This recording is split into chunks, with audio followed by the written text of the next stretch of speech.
In this video, I will be showing you how to use private chat in the Chatgpt app. Let's get started.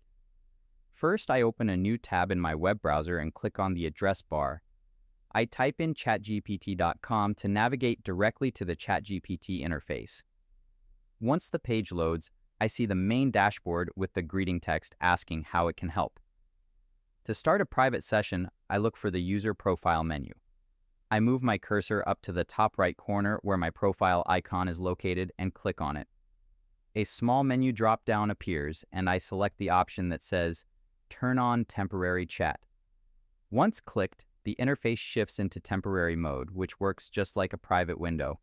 A header at the top reads Temporary Chat and explains that this conversation won't appear in my history, won't be saved, and won't be used to train the models. Now, I click inside the message input box where it says Ask Anything.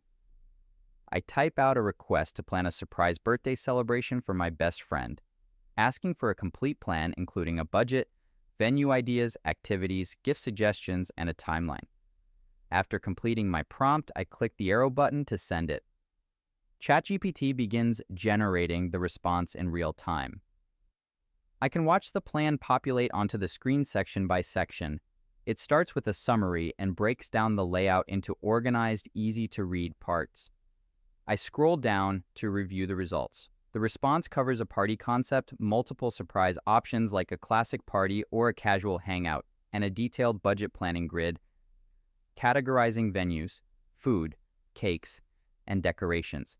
It also lists practical venue ideas, an evening schedule starting from 5 p.m. all the way to 10 p.m., entertainment options, gift ideas, and a timeline stretching weeks before the event. It even concludes with an emergency backup plan and a checklist. Because this session is in temporary mode, all of this information stays strictly within this window and won't leave any history on my account once closed. And that is how you easily protect your privacy while using ChatGPT.